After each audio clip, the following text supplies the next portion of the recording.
The Radio Memories Network is brought to you in part by Liberated Syndication, podcast publishing made easy, libsyn.com. That's LIBSYN.com.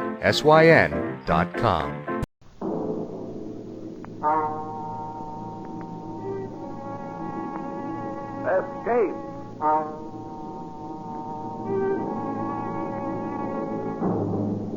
You are fighting your way through a frozen wilderness, torn by the icy blast of an Arctic blizzard, and driving you on towards certain death is a man with a gun, from whom you cannot escape.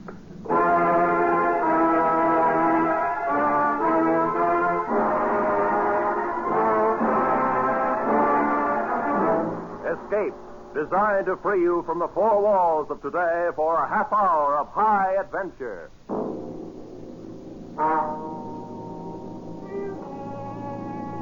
Tonight, we escape to the Canadian North Woods, to a lonely wilderness where justice finds strange paths. As James Oliver Curwood told it in his famous story, The Match.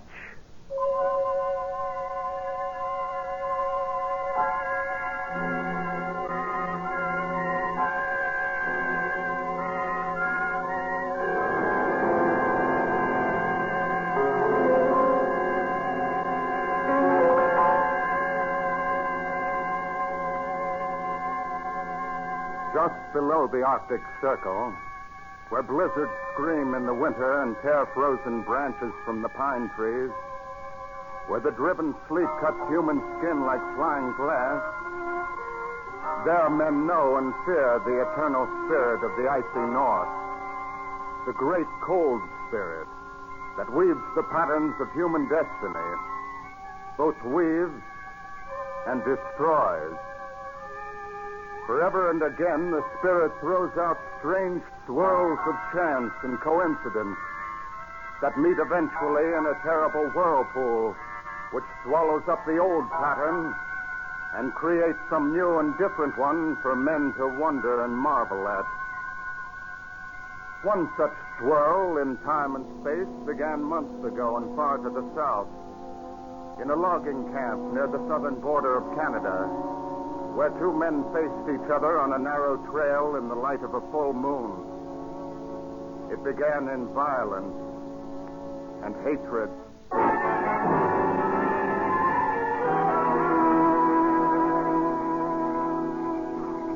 What do you want, Loring? Thorne, I've been talking to Jeannie. She told me what you did. Well, what about it? She told me all of it, the whole thing. Too bad, Loring.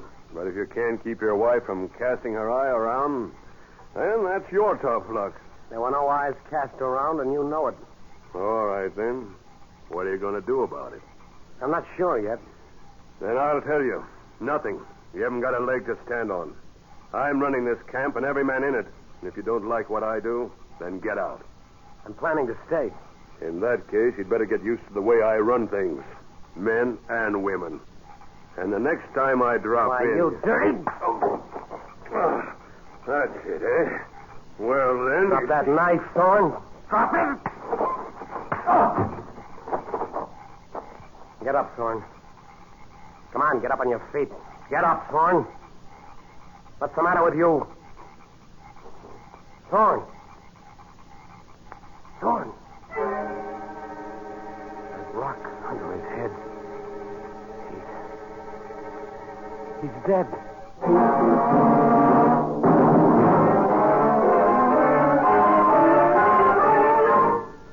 Jeannie? Billy, what's wrong? Jeannie, I ran into Thorne a few minutes ago. Oh, Billy, your hand. What did you do? I hit him, Jeannie. He started to pull a knife, so I knocked him down. His head hit a rock when he fell. He's dead. No. Oh, no. They probably won't find Thorne till morning, so I've got to get out of here in the next half hour. Please? I'm new here, Jeannie. They don't know me. It's just my word. I wouldn't have a chance. Where'll we go? Not you. You're going to take the baby and go back to the cottage in New York State. Well, where are you planning to go? North, honey. A long ways north. I'll have a better chance up there in the woods. They'll catch you, Billy. They always do. Don't worry. They won't catch me. And somehow, sooner or later, we're going to be back together again. Believe me.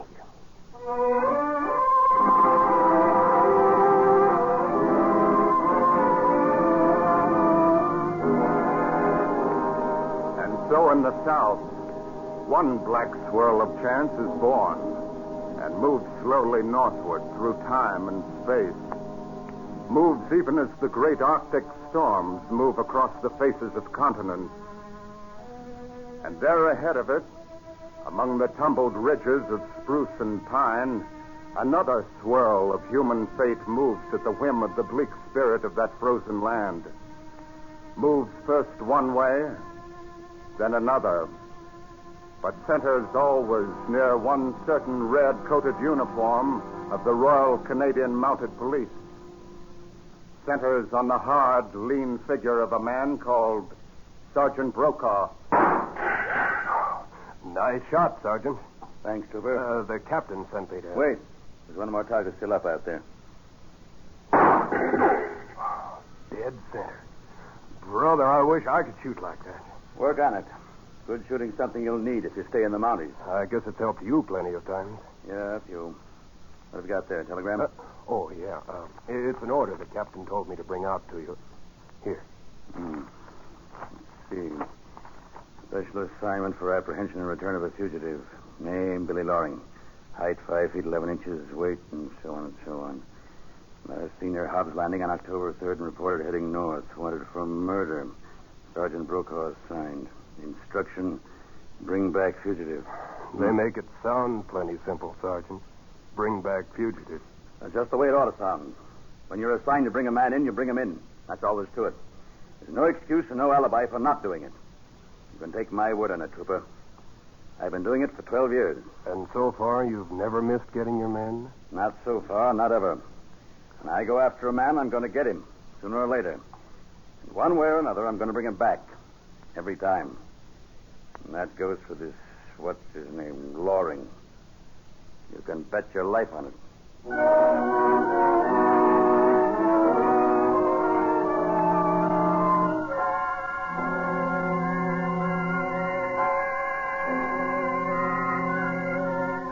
So they grew in time and space, these two great swirls of chance, the one hovering in the north and the other moving toward us slowly across 1,000 miles and through 227 days.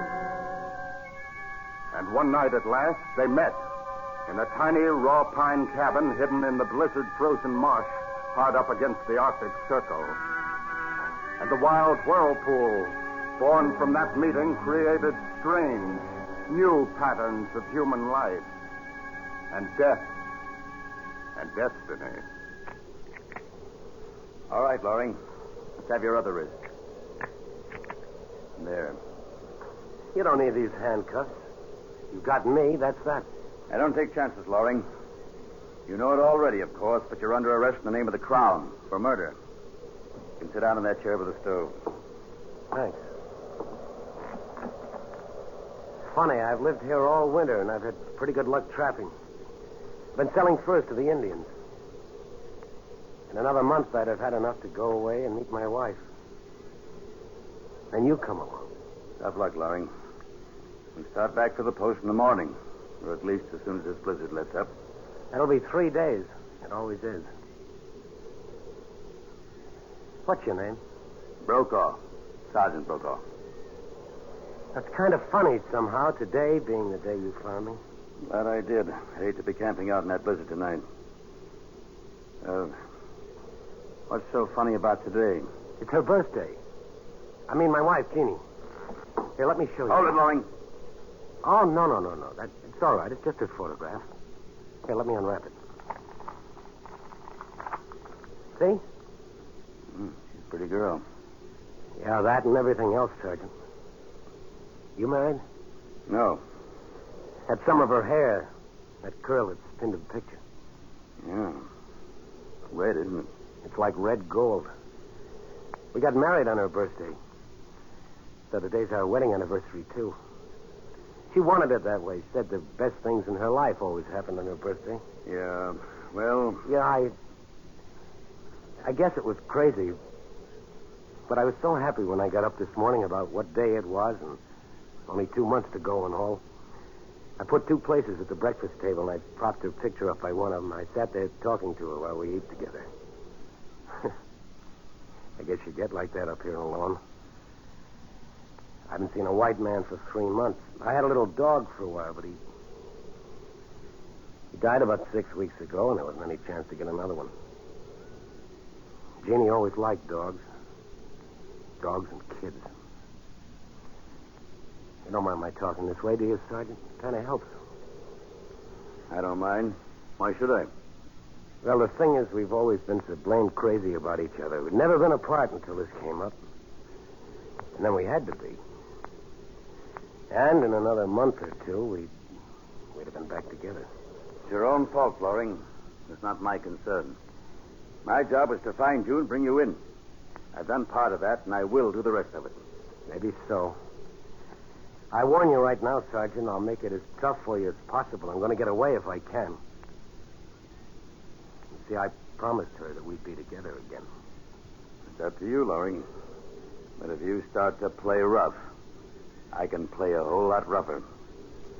One way or another, I'm going to bring you in to stand trial.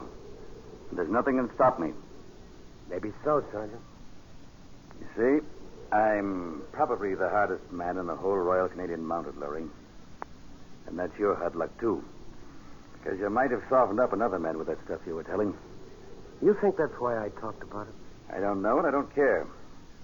The only thing that matters is that I've got a job to do. I always have done it, and I'm going to do it this time.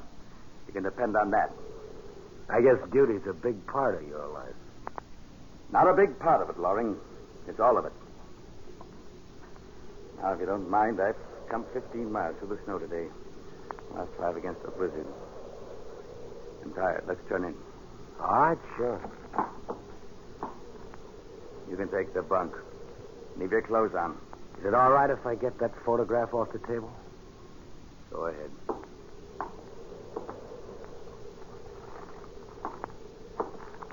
All right. Put your feet together. Huh? What's the chain for? Another reason to call me hard. I'm going to padlock it around your ankles. You are cautious. That's right, Loring. There. And call out if you want anything in the night. If you try to get up without calling, I'll kill you. I'll sleep here in the chair. And this gun happens to be cocked. Thanks for warning me. Good night, Sergeant. Right. By the way, Sergeant Brokaw, Yeah? it's too bad you never got married. Why? Now, because when you go to sleep, you've nobody to dream about.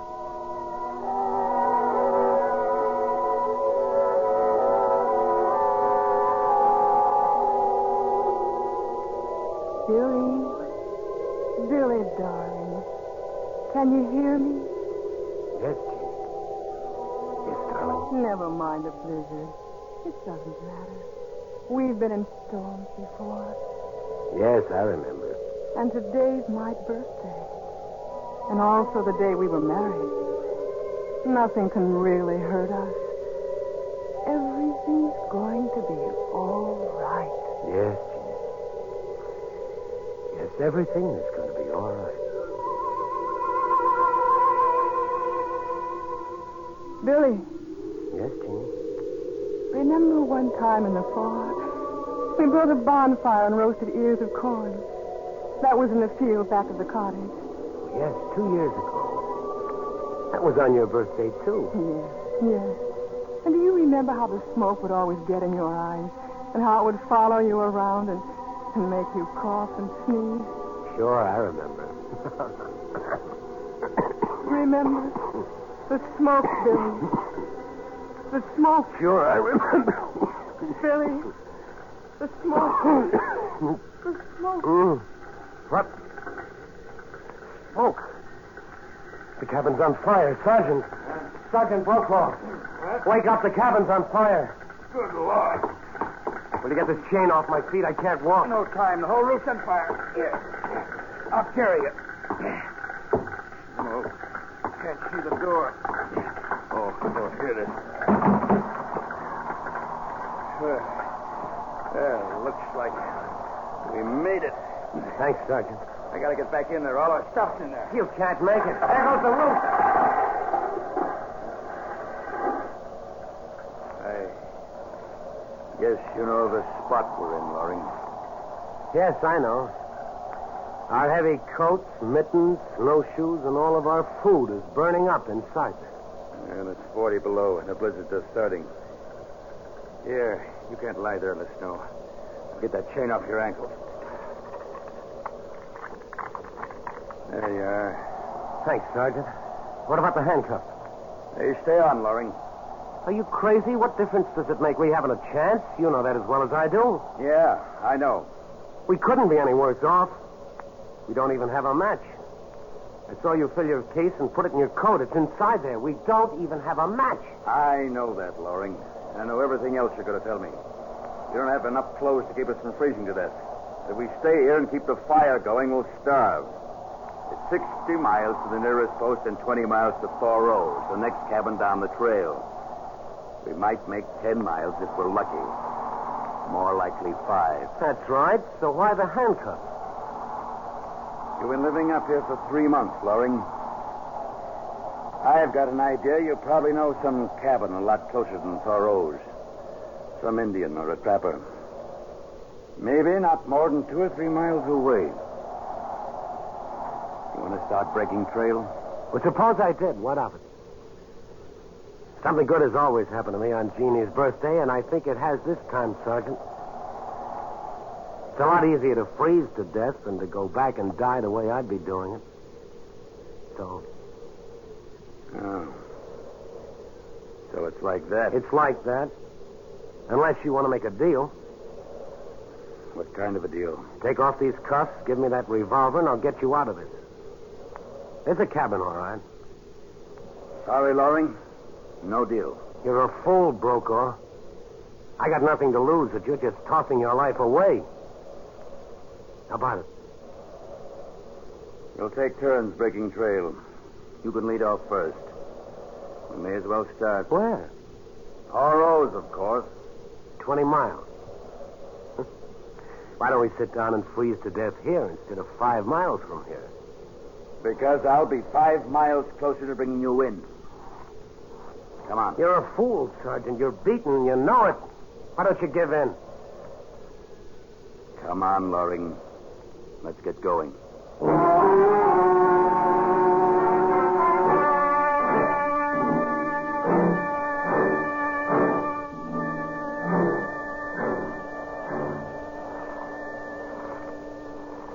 Loring, how far do you think we've come by now?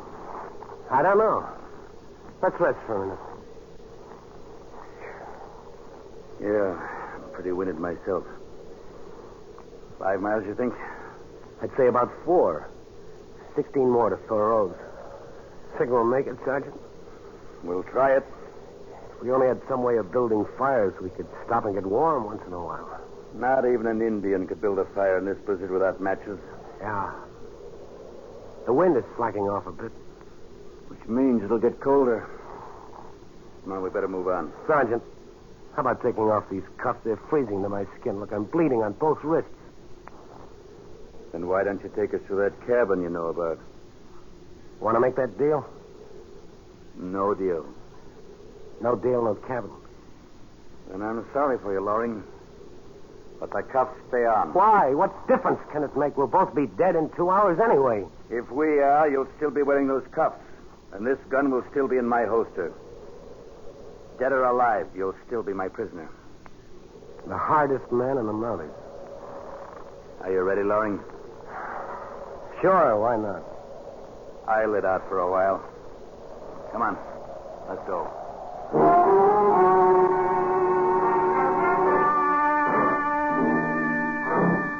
Of all those who dwell in this frozen land, the bleak, cruel spirit of the North is known best to men on the open trail. There, facing the breath of the blizzard, eyes blinded by the driving sleet, a man feels his soul grow small within him. And when that happens, his mind may turn to strange fantasies and to memories of a faraway voice.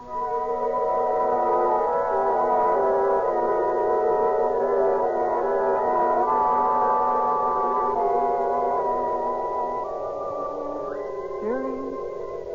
Can you hear me, Billy? Yes, Jeannie. Everything's going to be all right, Billy. I love you. And everything's going to be all right. Sure, honey. The snow doesn't matter. And the blizzard doesn't matter. They'll be gone soon. And there'll be only us. Yeah. I can see you now standing there at the gate. In front of the cottage. That's right, darling. Don't look at the snow and the icy trees and the storm. Look at me instead. See? Yeah. It's spring. The sunshine. And I'm wearing my hair the way you've always liked it. It's in curls, all tumbled. See, Billy? Yeah. Oh, Jeannie.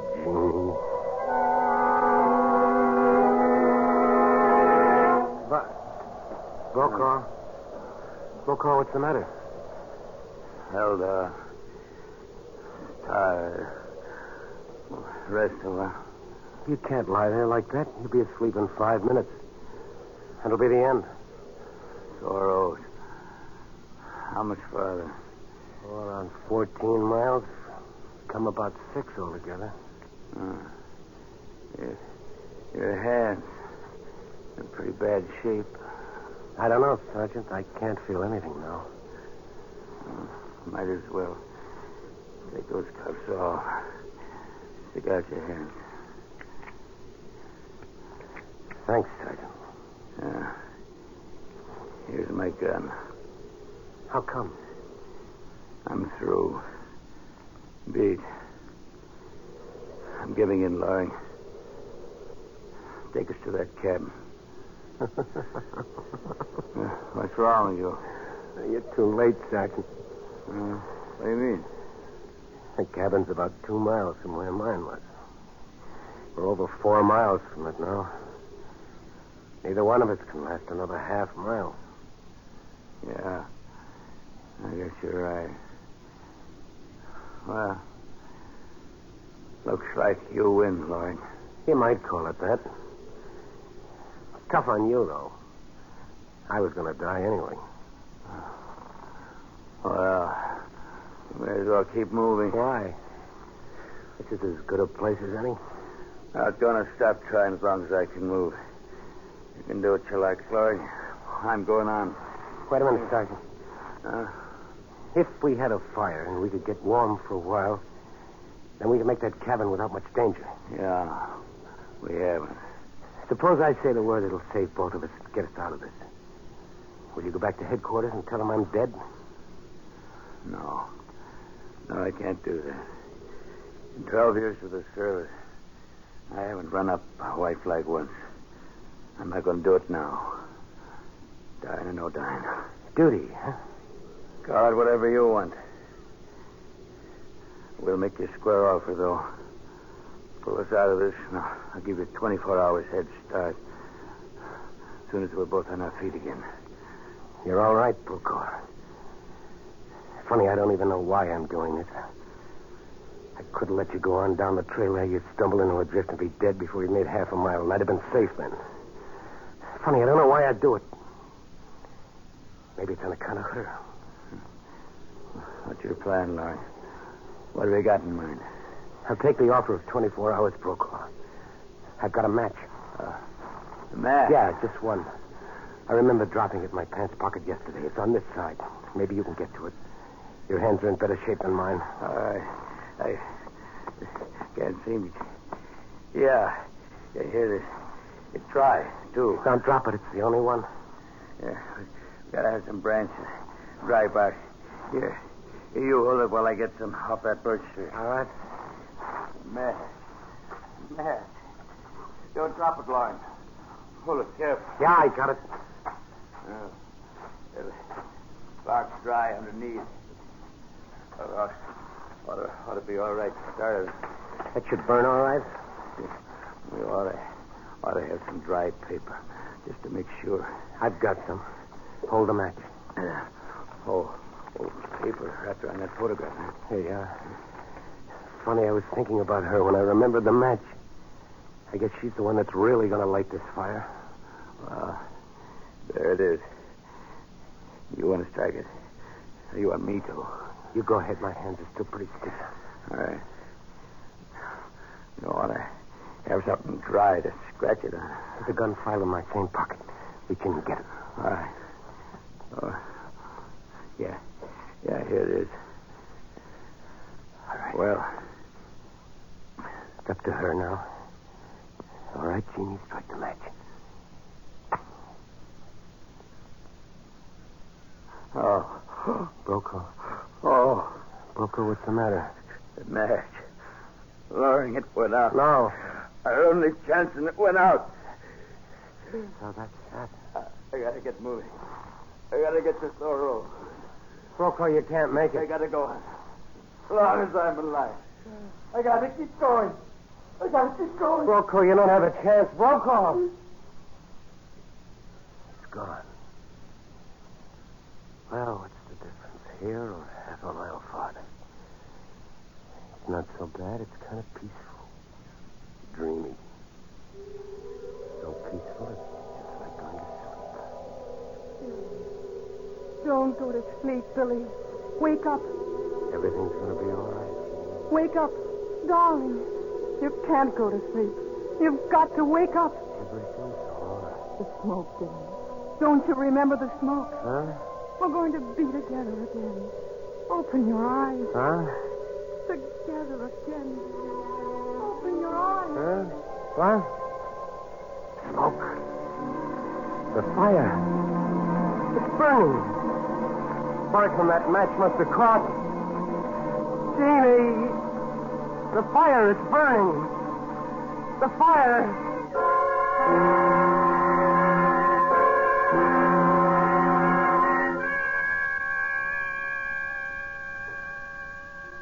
And so one man finds eternal sleep on the frozen breast of the snow. And one man dreams beside a fire, whose tongues of flame are like the red curls of a woman's hair. When the blizzard has stripped the little things away, and the soul of a man stands facing the blast, clean and bare and alone, then what is right and what is wrong? Does justice depend on the striking of a match?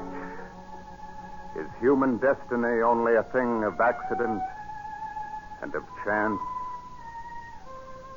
Ask the icy voice of the Arctic storm. Ask the cold, bleak spirit of the great North Woods.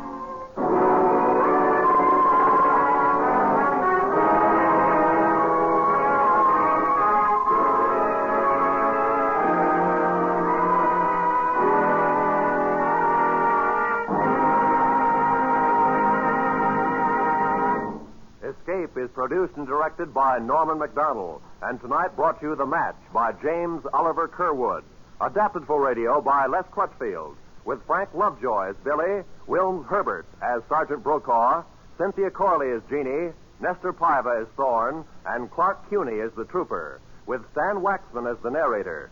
The musical score was conducted by Wilbur Hatch. Next week. You are trapped on a remote plantation in the crawling Amazon jungle, and an immense river of ravenous ants is closing in on you, swarming in to eat you alive, a deadly black army from which there is no escape.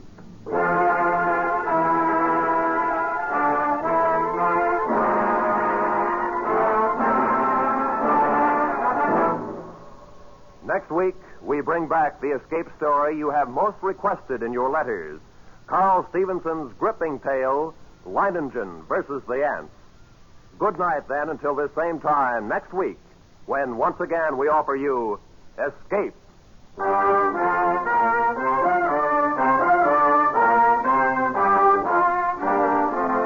This is CBS, the Columbia Broadcasting System.